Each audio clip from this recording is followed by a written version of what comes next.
Get started. Hi, everyone. I'm sure you heard as you entered the room, but just so you know, this meeting is being recorded. Laurie, I'll turn things over to you. Great. So we're really happy to have Schatar and Maxie here tonight for us on the East Coast. I just wanted to let you know that there'll be time for questions and answers, but you can also pop some things into the chat.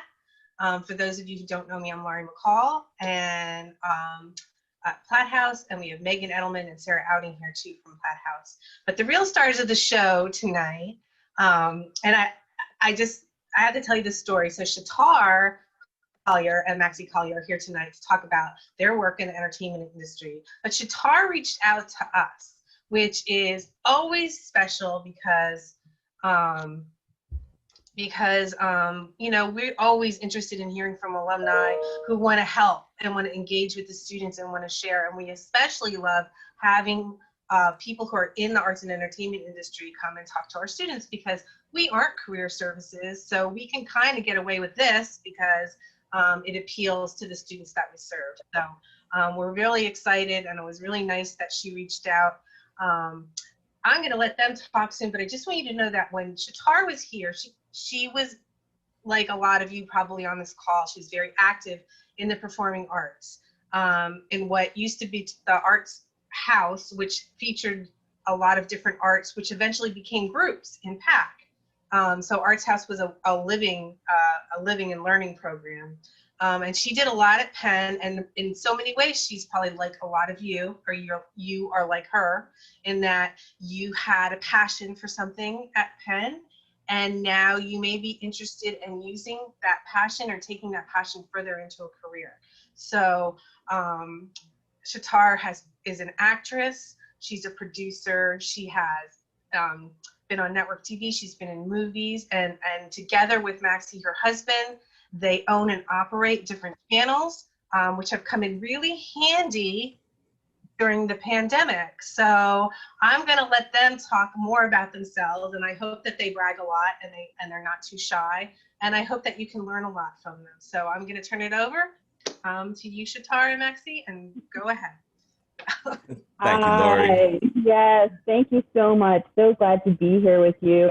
So my name is Schatar Sapphira Collier. I'm here obviously with my husband, Maxie Collier, and I graduated from Penn in 1992. And I always knew that I wanted to be in the entertainment industry. And there are many things that I learned after Penn from doing national tours and then working in Hollywood. And now I have the company with my husband. And I wanted to give it to you to just introduce yourself and say some things before I go into the tech part, because while we're here, I want you guys to take notes, because I'm going to give you some real world tools that you'll actually be able to use in real auditions.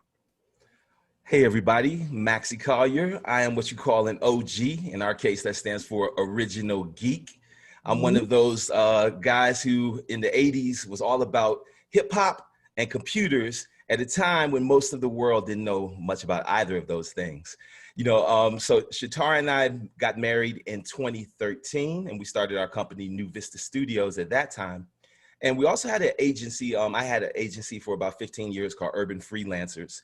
And in particular, Urban Freelancers was devoted to the idea of looking at what emergent technology was coming, whether it was drones, 3D printers, telecommunications, looking at these emerging technologies and then creating training programs while also creating marketplaces that it enabled opportunities for the people we had trained. So in around 2017, we had a client called LOL Kids Club here in Las Vegas. And we found that for that particular client, we were using a whole lot of live streaming technologies because at that particular time, the social media platforms kind of favored live streaming, and you can get a lot of impressions and a lot of reach. So as we saw how we were able to use the live streaming in order to do pre-event promotions, in order to do live interviews and quickly create content, because when we look at the advantages of live streaming, one of the advantages we have is this real-time dynamic ability to rapidly create content. And so we saw that in 2017, and we started a company called Super Livestreams. And from the beginning, Super Livestreams was dedicated to using live streaming video marketing technology in order to help local businesses and creative artists and entrepreneurs.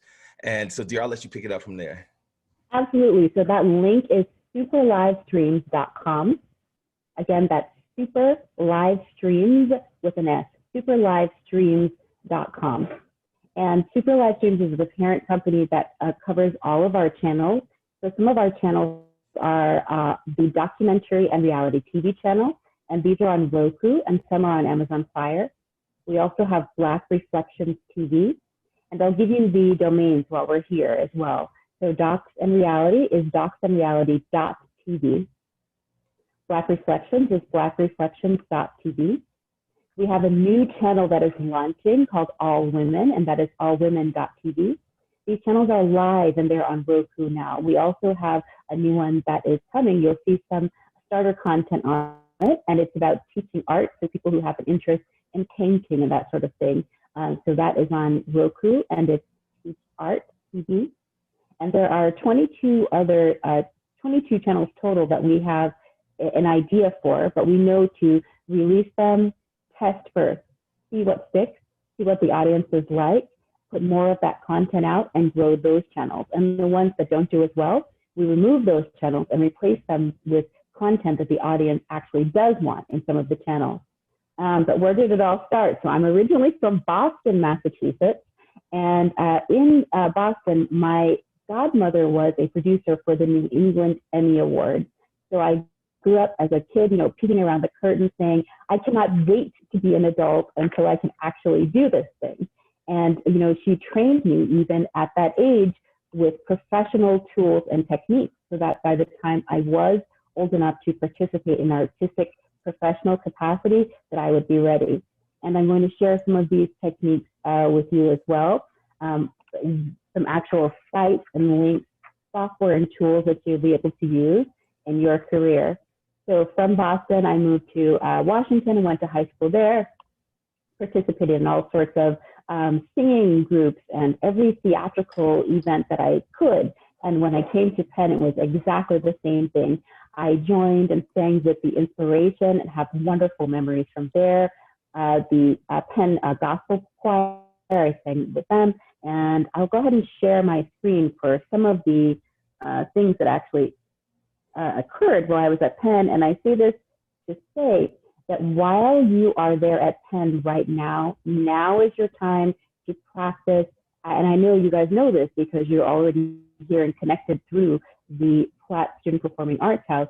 So now is the time to learn these tools and really practice, so that by the time you are in a professional arena, you are completely solid on all of the things that you've learned there. So that gives you an opportunity to have space to be able to learn some of the other things that will apply on set in a professional setting. So I'm going to go ahead and share this screen. While I was at Penn, I mentioned I sang with the Inspiration, and that was an opportunity to learn to working with groups, and also we received a lot of great coverage. So we have some BP articles, which was wonderful fun, but you also learn how to be prepared for live programs, everything from costuming to dress rehearsals and all of these things, some of which you might be doing right now. So I also participated in some of the plays. This is Amen Corner, and here's the actual program. At that time, this was the Penn Black Arts League, but here's the actual program from Amen Corner. And again, I graduated from Penn in 1992. So yes, I'm not even going to continue to date myself, but we continue to sing and perform around campus, and it gives you a lot of practice for what's to come. Now, this is the actual page from our Arts House yearbook, and these are some of my roommates and fellow folks. So all of these things that you're getting, things that may have personal and sentimental significance, you can hold on to them as you continue and go on in your life and your career. So after Penn, I had a chance to audition for a movie. I found out there are so many things that I worked on, but okay, well, I'll take it back. While I was still at Penn, I participated in a professional production in Boston on the weekends. So I was able to structure all of my classes so that they would occur on Tuesday and Thursday. And then after class on Thursday, I would take the train 6 hours back to Massachusetts to participate in a live professional theatrical production. And then after the Sunday matinee, I would get back on the train and come back and do my classes at Penn. And that sort of extremely vigorous pace really prepared me to be on, professional sets like Boston Legal and some of the others, because there's not a lot of downtime. You have to receive the information from the director, follow through and being on time for all of your performances, and still complete your academic obligations and learn along the way.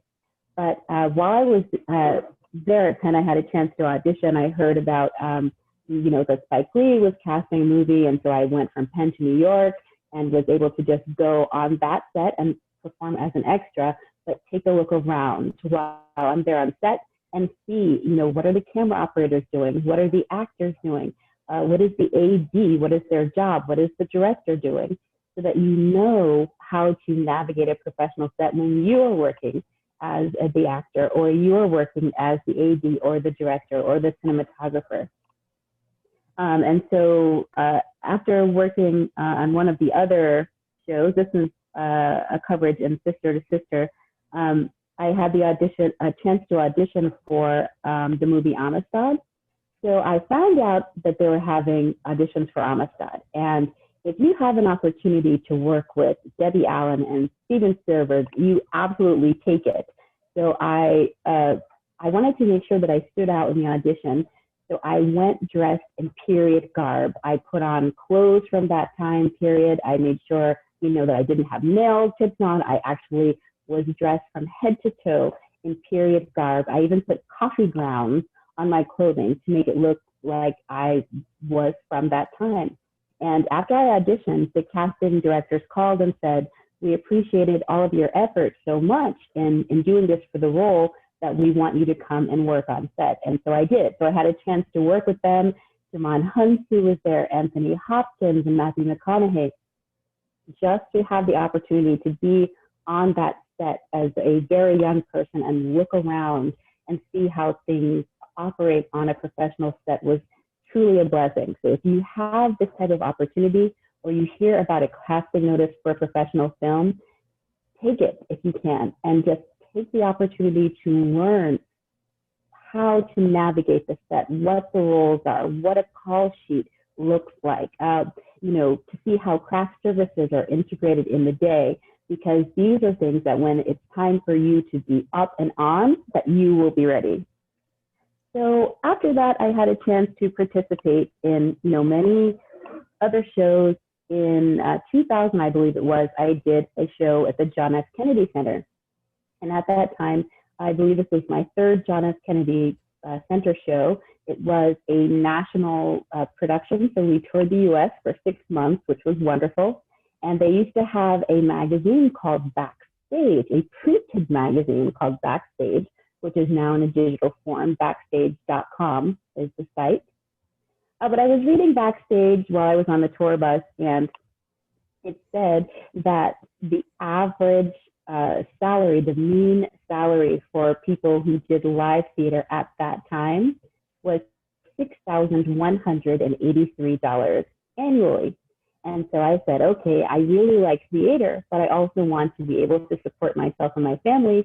I have to take the opportunity to go to LA to make way for residuals to be a part of my professional career. I felt like I didn't put all of this time in and training all of these years and, to secure this degree at Penn, to be what I would consider to be just at one place where I wouldn't be able to provide for my family, because that would create additional stress. So I did leave and I went to California. And while I was there, I had the opportunity to learn. The very first thing I did as soon as I arrived was go to a talent agent, audition for the agent, and actually be picked up by the agent. But I also received an internship to work with that agency. So if you have a chance to work with an agency or a management company, I also highly recommend that you take it. Why? Because you get a chance to see actual casting calls from real shows, CBS shows, Fox, ABC, NBC, as they're coming across the desk of the agents, so that A, you know what they're looking for, and B, you might actually have the opportunity to submit yourself for some of the roles that they're looking for. So if you have an opportunity to work with an agent in LA, please do take it. So that was a wonderful learning experience working with the agents. And then I continued to do different movies, television shows, and auditions. And once I received an audition for a show that actually turned out to be Flavor of Love, which was produced by MTV Network. And at the time, you know, it was just another audition of many. So sometimes you do these auditions and you'll do the shows, but you never know, you know, will anyone ever see the show? Is it going to be picked up? Is it just going to sit on someone's shelf for, you know, another 10 years? Or you never know what it can see.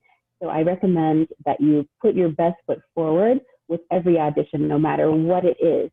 Really pay attention. You don't want it to come off like, oh, this is just a small audition, you know, I'm waiting to, you know, work with HBO or whatever it is. Really take time and value the casting director's time. They've taken time to invite you to audition for that production. They are hired most likely by the production company to do their job of casting those things. So when they bring you in, you want it to be an experience that makes you look good and also makes them look great. So take every opportunity to do that seriously, every audition, regardless of what it is. Then I'll just continue. I did Flavor of Love, and of course, well, the show went #1 for MTV Network, and they did a spin-off show called Charm School, which also aired MTV Networks and VH1. It premiered with 5.1 million viewers, which is a really successful show. It continues to be one of the top shows in the history of the network. And I'm really happy to have been able to participate in that way. And in fact, the producer of the show is actually a Penn alum, which is great. So then we had the opportunity to continue to grow, you know, professionally, continue to do different movies and TV shows. I had the opportunity to join different professional organizations. So if you have an interest in becoming an actor, the professional organization for you might be the Screen Actors Guild, and that's abbreviated SAG, so the Screen Actors Guild. You can go to the Screen Actors Guild website and find out ways to join. There's also Actors Equity, which covers the live theatrical performances. So Broadway, many of those are Broadway, they're all Actors Equity performances, but there are many theaters across the country, including regional theaters, that are also Actors Equity contracts, which is good. Then you are guaranteed a specific salary for that time, and then you will be able to also have other benefits that a union can provide. So Screen Actors Guild and Actors Equity. So those are organizations you can join. Now, before you move on, can you address the question that we have faced so many times over these years about the authenticity of the character that you played on Flavor of Love? Oh, okay. So people ask me if Hadi is the name of the character on Flavor of Love, and people are often surprised to find that Hadi is a character. Hadi is a character that I played on a couple of shows, but I did play the character Hadi. And one of the other scenes that people often ask about, thank you, husband, the chicken scene. They asked me, did you really not know how to make chicken? And the answer is, I truly was raised as a vegetarian.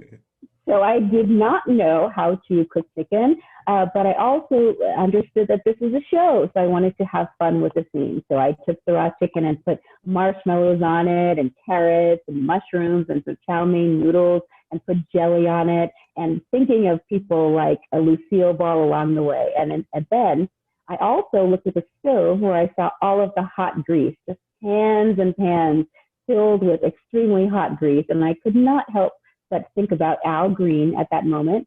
So I turned around, and there was the mic, just sort of acted out. You were literally acting it out. And I kept in mind, okay, what's something that the audience will want to tune back in for tomorrow? So you bring things like, you know, fun costumes and fun scenes. Often the camera will, you know, if the camera is not in the room, you may sit and talk to your fellow castmates. but as soon as the camera comes in, you have to be on because we are there to create a show. So the characters are not real. The show is literally a show. So then we did get married. We got married in 2013, and everyone kept asking us about, it didn't matter what else we produced, but they kept asking us about the chicken. And so we said, okay, we see we've done these technological things. We've created a reading TV channel, you know, that we've created all of these other things. We always ask about the chicken. So we created the show Poultry Princess. Now, Poultry Princess is all about cooking. It literally is. But another thing is that when people are searching on the web, they might look up hottie and chicken. And previously, that SEO went directly to VH1 or MTV only. Now, with the show Poultry Princess, you can search the term hottie and chicken, and our show will come up, and people can watch our content now as well on our channels, on our Roku channels, and on Amazon Prime. So these are things you want to think about as you're going forward with your career, things you can do on your own website, or you can add the appropriate tags.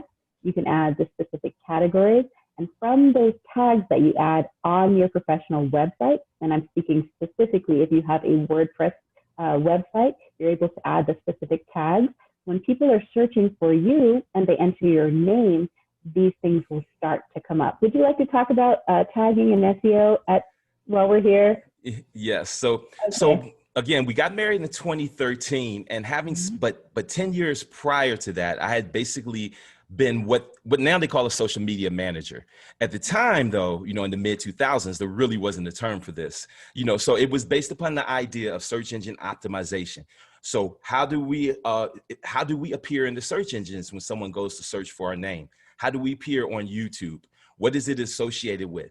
Are the messages that are coming across in that search engine truly reflective of our brands, of our interest? You know, so having spent years working for major companies and organizations helping promote their brands online, when we got married, and then Schatar and I would go search for her name on the internet. So basically every February, VH1 will re-air The Flavor of Love.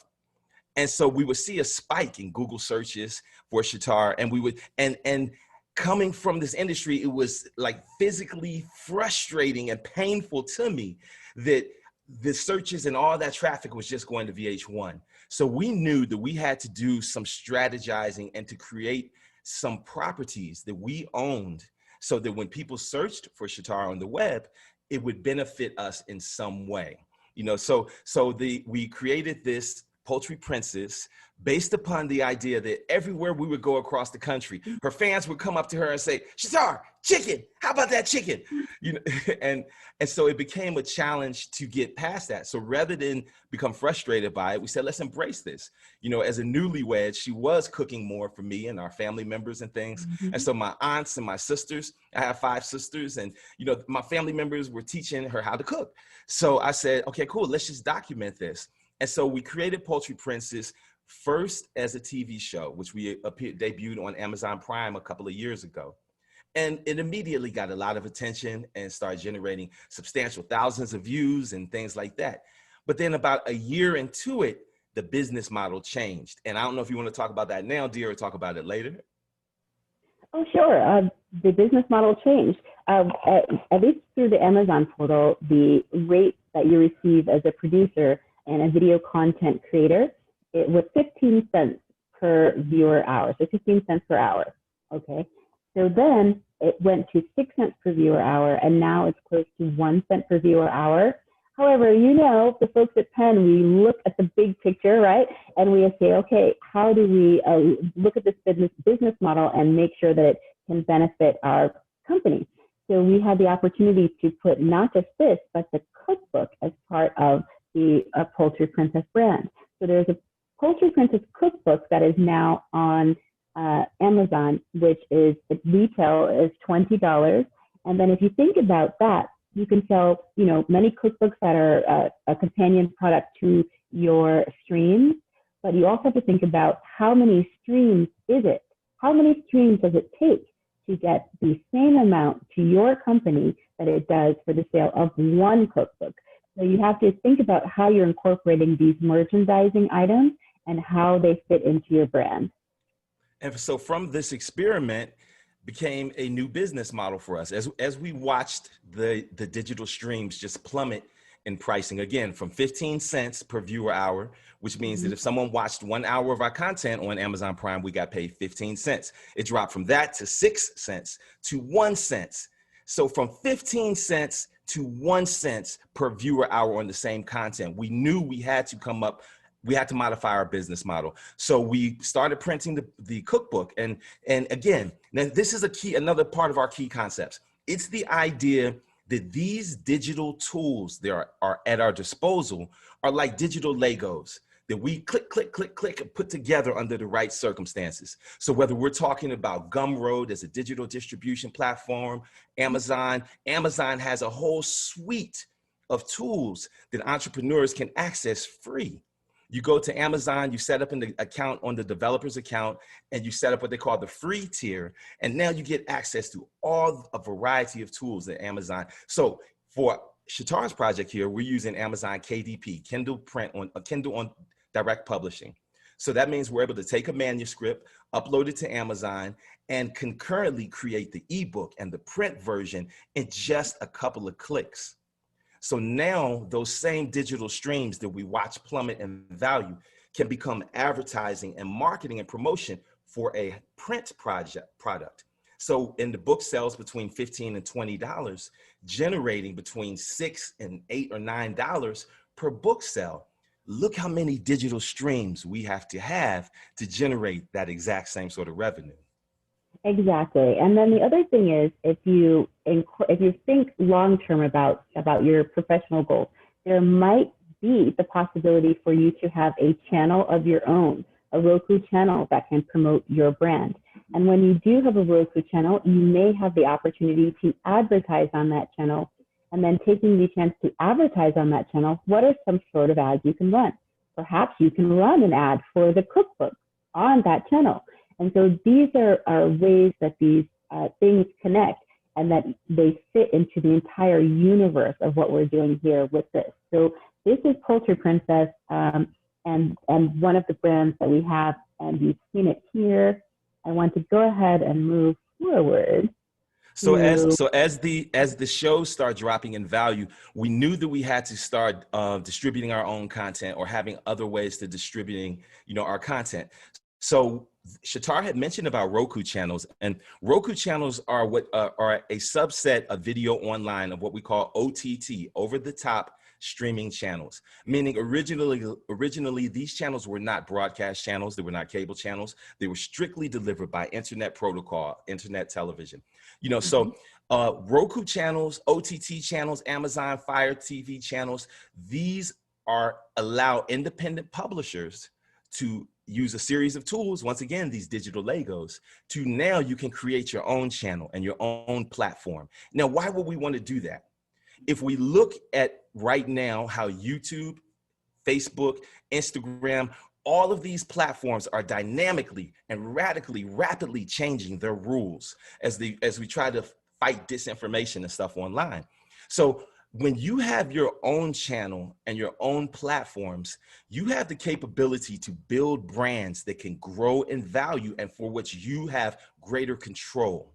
So if I'm an Instagrammer and I have 500,000 followers on Instagram and I'm getting traffic, but I do one violation and all of a sudden my Instagram account is shut down, you can literally be shutting down my whole business.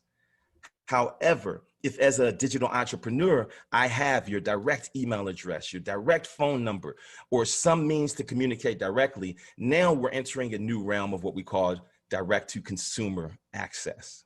You want to talk about that? Absolutely. I do. And this direct to consumer access is something that he talked about in a documentary.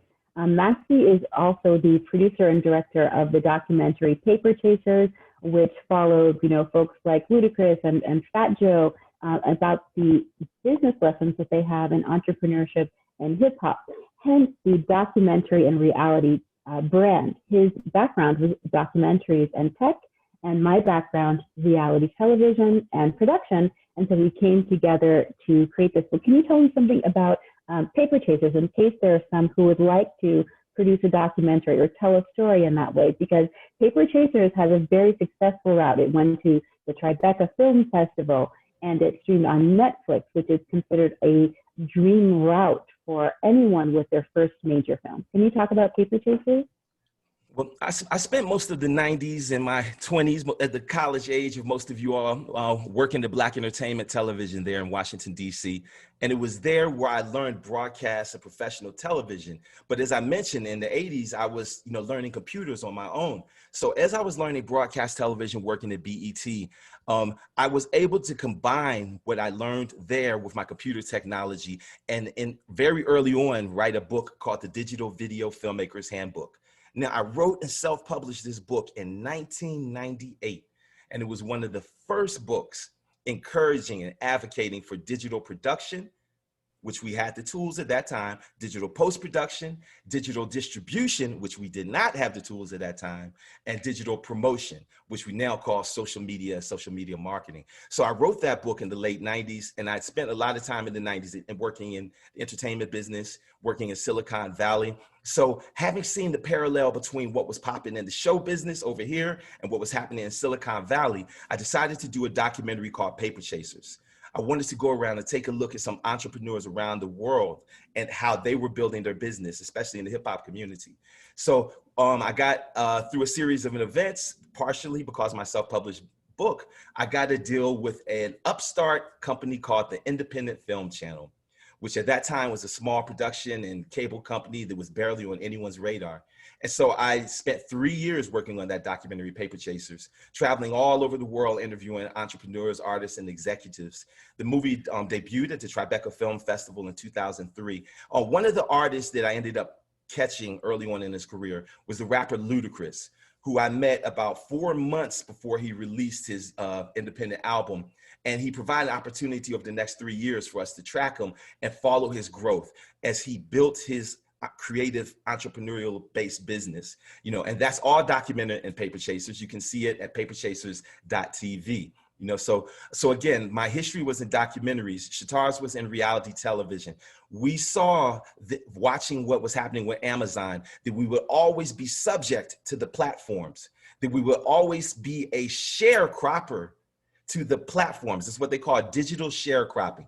It's the idea that if you're building a brand just on Facebook or just on YouTube or just on Instagram, you truly do not own anything. You don't own customer data. You don't own emails.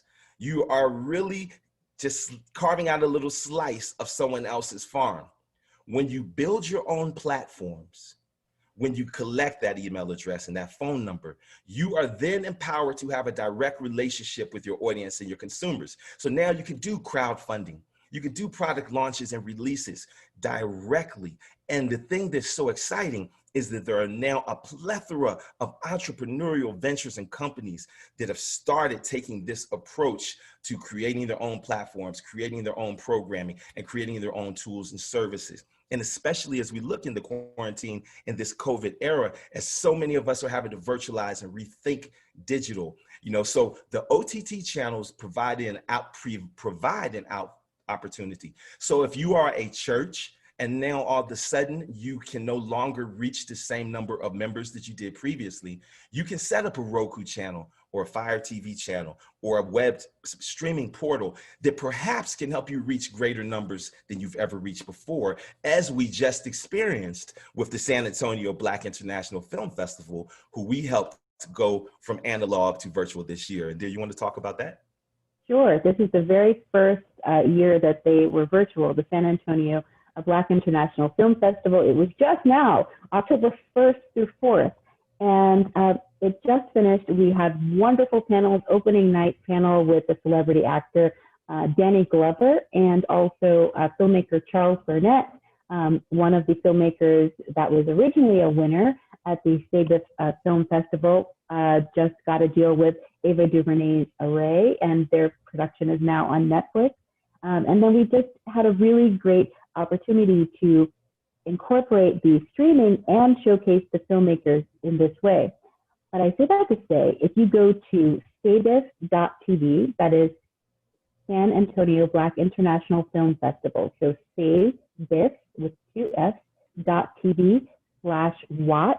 You'll be able to look at all of the content that was created and the live streams at that time. So here's Danny's brother and the host, Charles Burnett is here.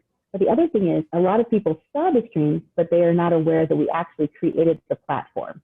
So while you're there studying at Penn, you want to make sure that you'll see some of the different tools that you might need going forward. If you have the opportunity to learn how to operate WordPress, please take it. They have wonderful resources there for you to learn this kind of technology so that you can present yourself in a way that you would like to be presented on the web and that you know how that runs. So this is the site where they can actually watch it. I'm going to go ahead and just press play so that you can see we actually produce some of the content here, including this countdown timer. So you want to know how to edit on things like Adobe Premiere, how to use software and tools like Canva, C-A-N-V-A, to create graphics if you don't already know how. And then here you can click playlist, and the playlist opens, and you can select whichever show you would like and watch it right here on the page.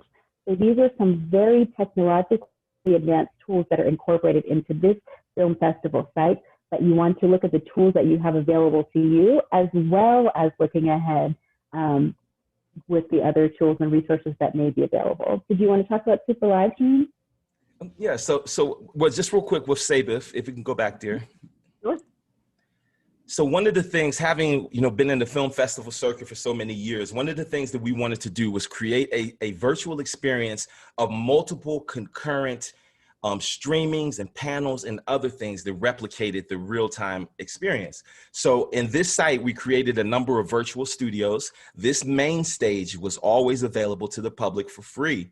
But then we also had 3 live streaming stages where we had programmed a series of blocks of movies that screened on Theater 1 and 2 for more than 12 hours on each day of the festival. So people, as they're choosing, they can pop into a theater and watch something screening in real time. And because it's live streamed, it's a concurrent viewing experience for everyone around the world. But we also had a video on demand platform component that allowed people to come back and check things as a replay. So there we have our main stage, we have our smaller theaters, but we also have a micro social networking component to this entire website. So now, not only was this website able to be used as a distribution platform, but it was able to be used as a project management and organizational site for the whole film festival. All of those emails and phone calls and download links that we were having to do before the site were able to be consolidated here into a couple of select groups that were only accessible by members of the organizing committee. This saved us tremendous time.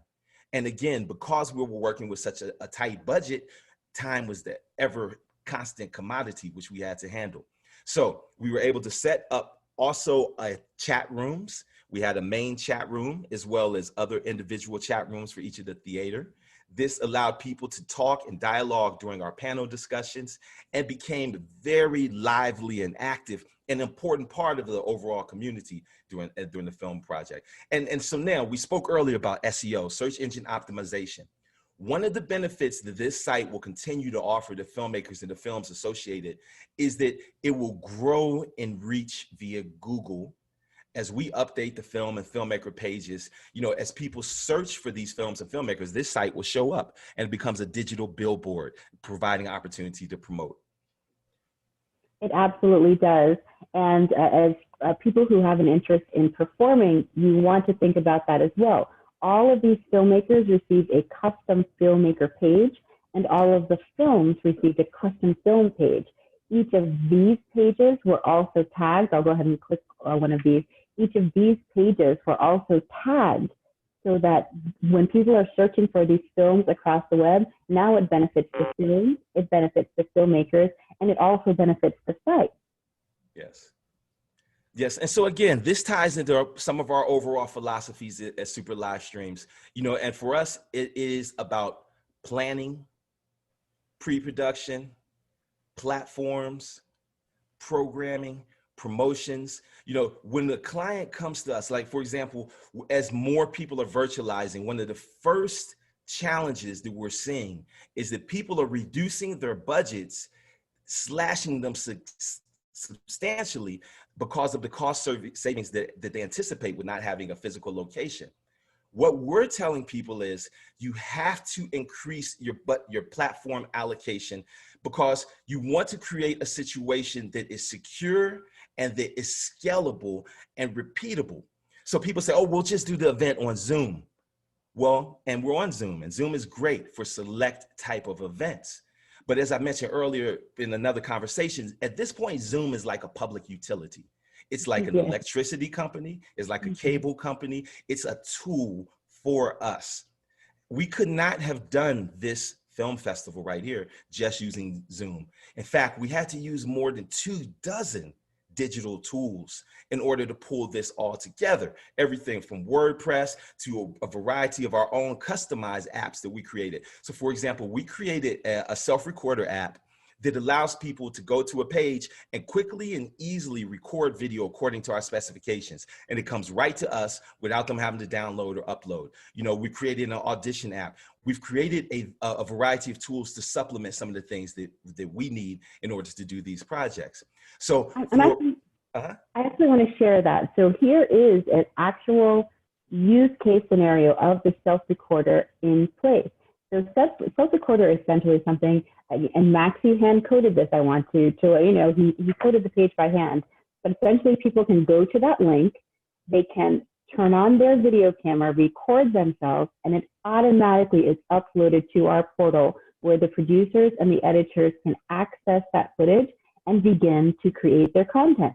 So this is an actual real use case scenario in which this DJ, a radio announcer, went to the site, clicked record, recorded his upload, and now it was able to appear as part of the live stream.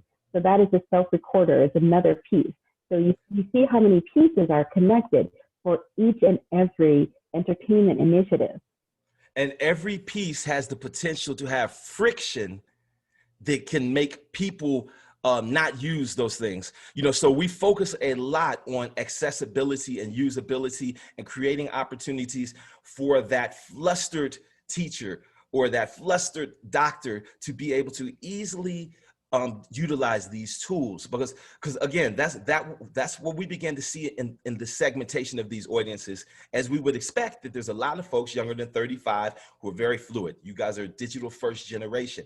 However, as we look at a lot of our generation, the older generation, some folks believe that they could just hide their head in the sand and not address the need to go virtual.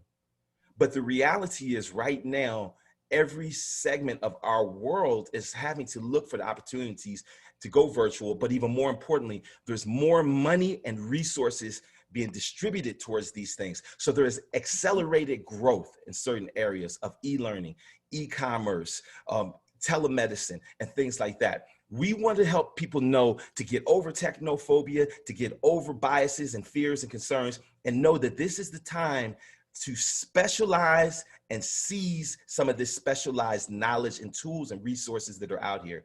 And in doing so, then you become an enabler for those who are not yet using this technology, who are not yet using social media. And when I was in the 90s coming up, you know, there was a term in the geek world called the digital divide. It was the idea that people of color had less access to internet and technology and hardware and these tools. So accordingly, at that time, they said that lack of access was creating an imbalance in educational opportunities. At this point, all these years later, they believe that there is a 10-year differentiation between access to technology and services between the African-American and the mainstream communities. So part of our mission is to provide content and programming and resources that make technology immediately available to diverse communities, while also training a next generation of enablers. You know, we want to teach the next generation of Maxies and Schatars. We've set up a training program called the Super Live Producers Training Program. And that is exactly our initiative, to take 12 weeks, and during these 12 weeks, to teach people what we've learned to be the most practical and applicable tools services, resources, processes for creating not just, channels, but mobile apps, chat bots, online stores, a variety of things that people need in this digital world right now. Absolutely. And as he was saying about the tools, how important it is to recognize the tools that we have now. And I know it's 4:49 here as far as the time. I want to actually show some physical tools for the people who have an interest in still performing and what it might look like when you go into a professional audition and what tools you should have when you should go in. So if you have your notebooks out, here's the time to actually go ahead and take some notes. Okay, so you want to use the sites that they use for the breakdowns in LA primarily and in New York, a site called Breakdown Services. This is where they cast the shows for many of these channels. So most of the shows that you're watching, they most likely have been cast via a service called Breakdown Services.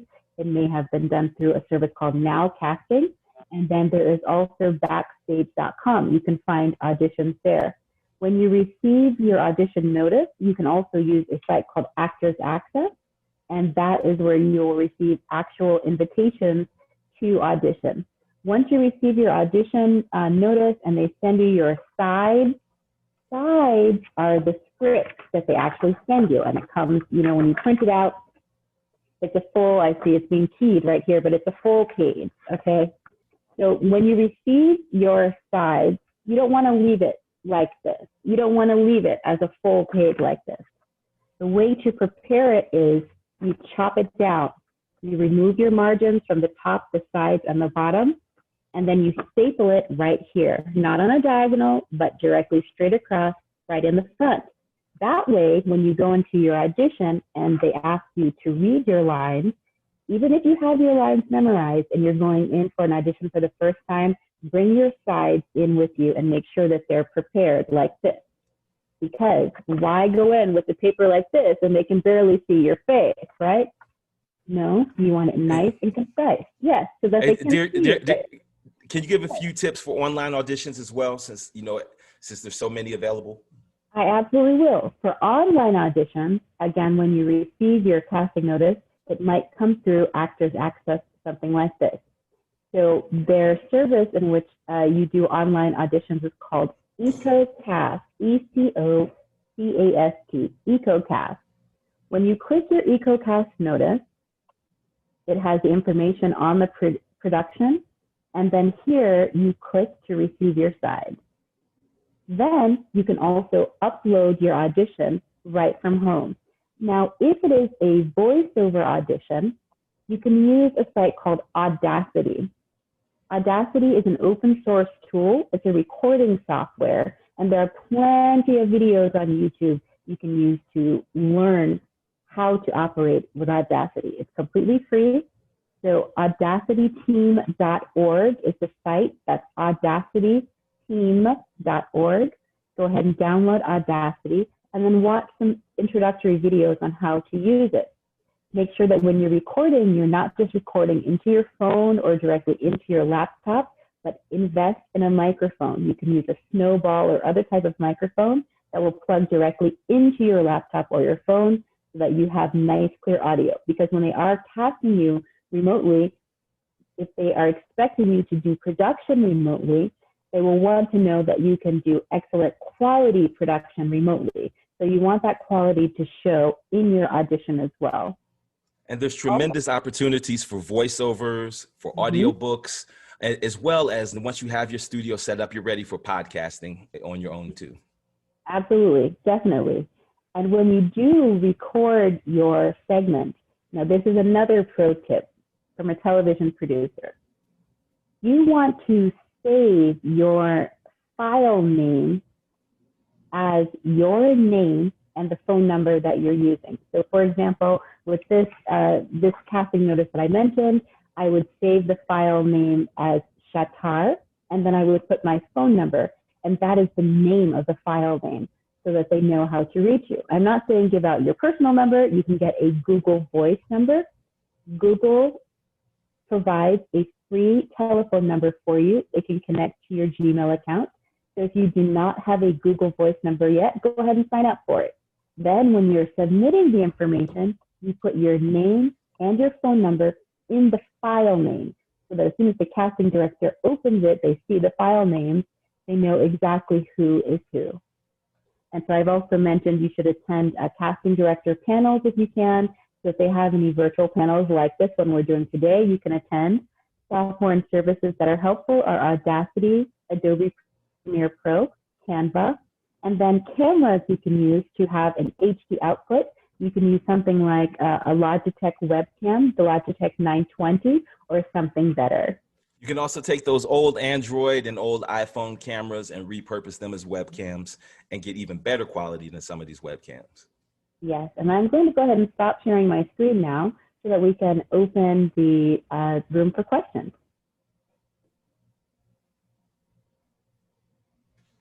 Megan, Sarah, do you guys have any questions? Well, I was just going to jump in to say, this is Megan. Hello, Floating Head. Hi. Hi. So I'll pop in as well. First of all, thank you so much for that incredible presentation. I am like taking down notes furiously for things that I can do in my own work and life. So thank you. I want to say to everyone on the call, please feel free to use the raise your hand tool, or turn on your video and raise your hand, or drop questions in the chat, whatever way is most accessible and good for you. I want to ask, your story, both of you, is like very inspirational and full of great successes. Did you ever have moments, you know, these are tough industries, where you felt like sort of the yoke of disappointment, and like, what did you do to keep yourself going, knowing that, you know, there will be hurdles and challenges ahead? I want you to know, Megan, that a casting director told me that there are probably 9 no's for every yes in a day in LA, right? So just know that rejection of some kind, or things that may not go, you know, exactly like you imagined or dreamed that they could, it happens many times sometimes throughout the day. But there are also those successes that occur. So I want you to definitely stay encouraged and understand that this industry is long. I graduated in 1992. I was working even before then, and I'm still in this industry. The contacts that I made right there at Penn are still some of my very, very best friends even now. So I would say to find the things that encourage you, and then also to clearly define the things that you consider successes for you. You know, to identify what that is, and make sure to have those regularly if you can. And know that your life, your career, your success path is not determined by anyone else except for you. So yes, you may work with other companies. You may work with an HBO or a Star, you know, or casting directors, or especially with your literary background, you may work, you know, in script rooms often, or working with actors, directors, and so on. Understand that you are in control of your own life and your own path, and to find those successes in the day. Yes, yes. Mm-hmm. You know, when we were coming up, you know, and wanted to make a movie, you know, back in the days, we had to go through the labor of writing the script, and then, you know, you would spend years looking for permission from someone to get to the next stage. Yes. That gatekeeper would have to authorize the money. Then they would have to get creative input, you know, and this is whether we're talking about the music industry, the publishing industry, the film industry. So every morning, you know, we kind of have to tell ourselves, I'm my own gatekeeper now. Mm-hmm. You know, and just like we used to take the Legos out and pour them out and make something from scratch with these digital Legos, we have to do that too. We have to pick one project, you know, and say, okay, no matter what else is going on in my space and in my world, let me pick this one project with low-hanging fruit, as my friend Nichelle says, you know, short-term goals, and let me pick this one project, and now let me learn one new skill on this project.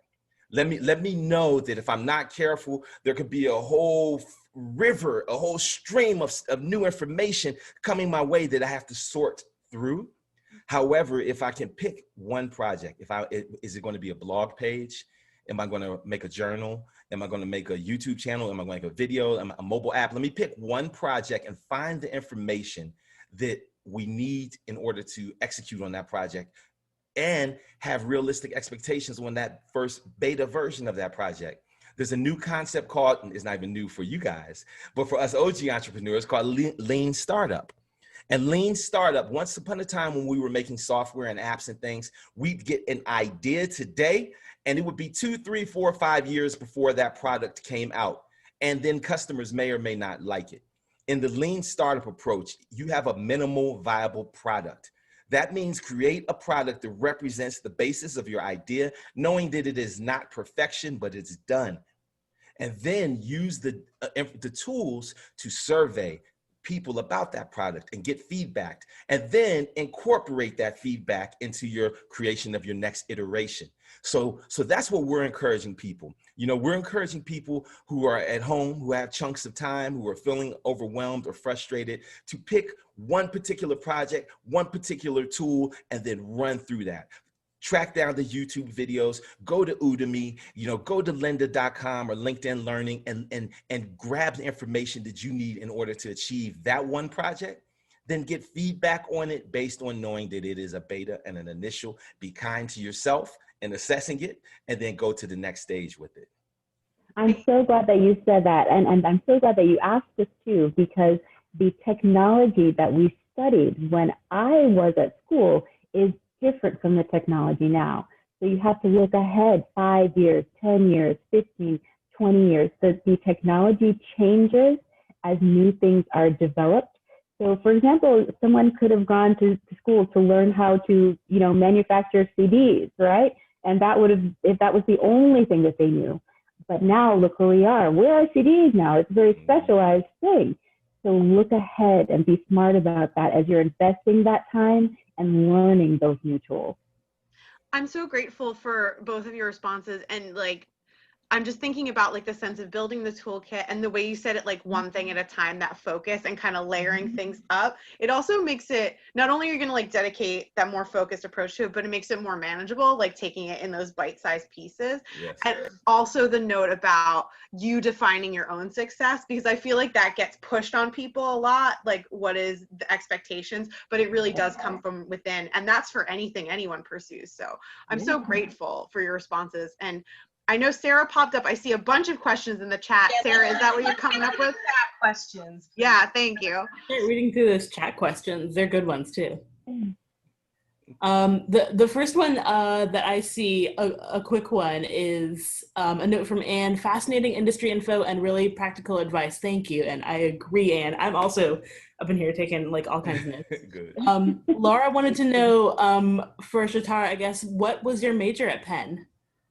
I was a women's studies major with a concentration in English. And so I understand that actually comes into play when dissecting scripts, right? And helping with the script. Yes. Jason wants to know, what if you get sick after you've gotten a role? Ooh, that's a stressful question to even think about. Yes, but I have to tell you, that's happened to me. I've done, especially even in live production, everything from broken ankles during the week of a show to all kinds of, feeling not well. Basically, the adrenaline in your body will help you to get through a live performance, but make sure to get the physical care as soon as you can. If there's something that happens, if you need physical therapy or whatever it is, do not wait. Get it quickly, because then it will give your body a chance to heal well. And on another side, know all of the roles that you could potentially play in any production. Yeah. Because when someone is sick or out and someone else has to be butted up, you need to be ready to handle that.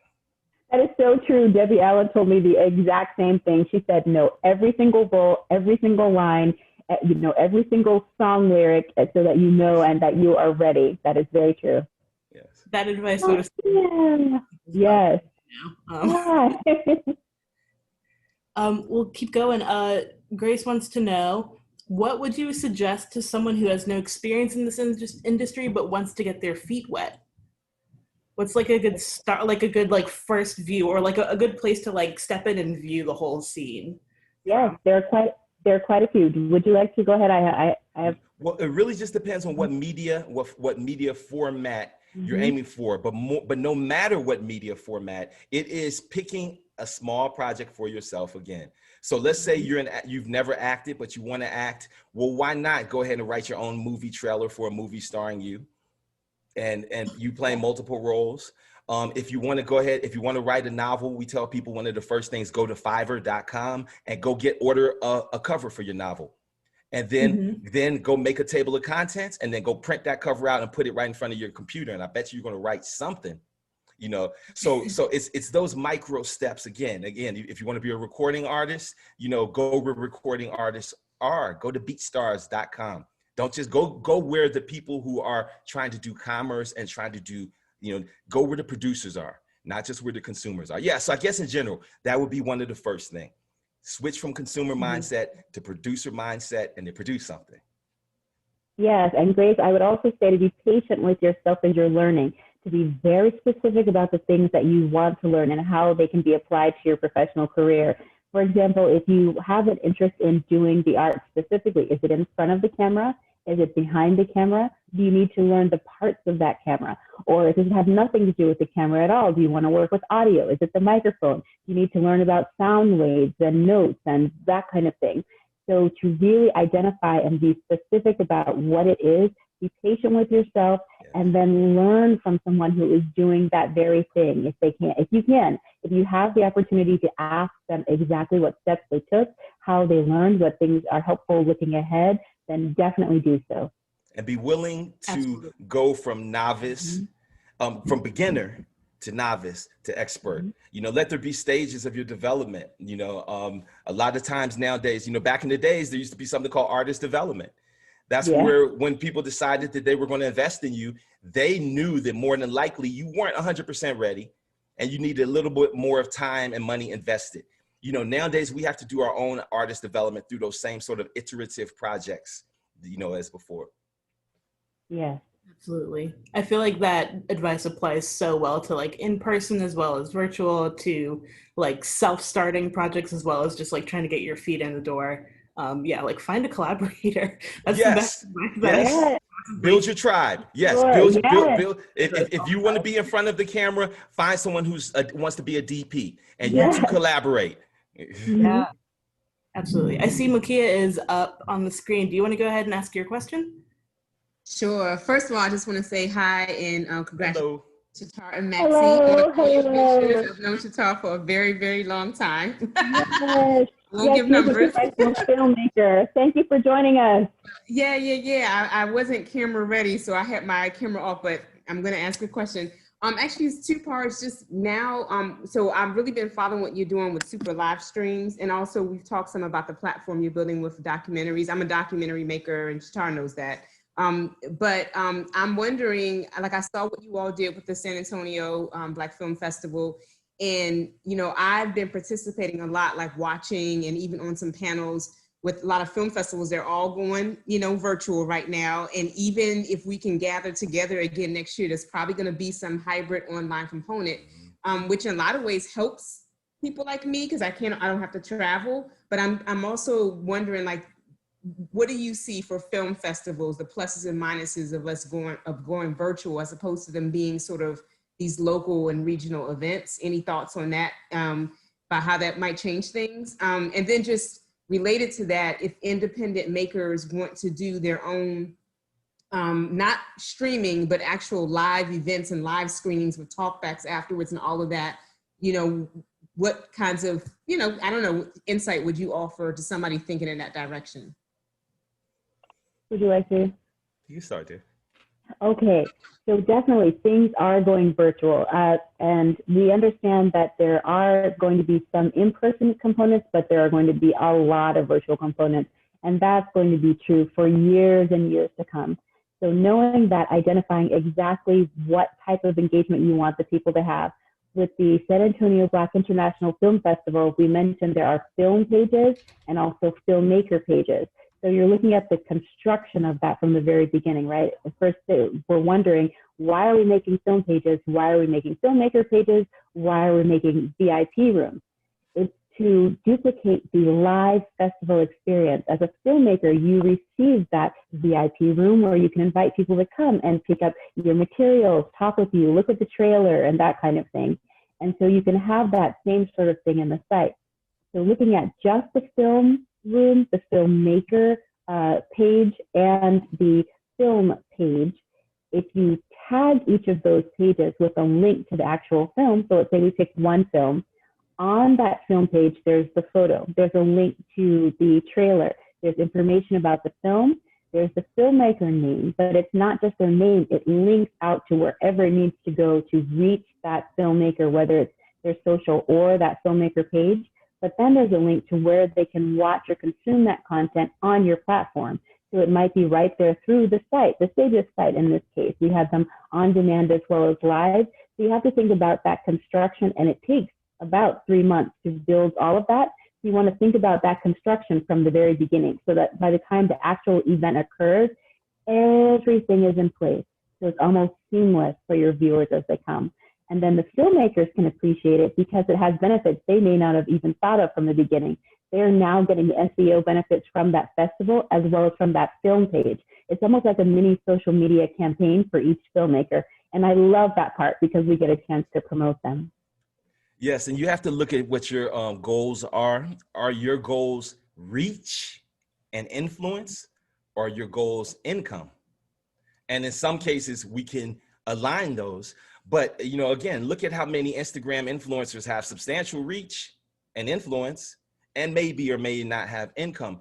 You know, so in this case, and it's funny too, because on the one hand, we know that we helped the San Antonio Black International Film Festival reach more people than ever by having to go virtualized.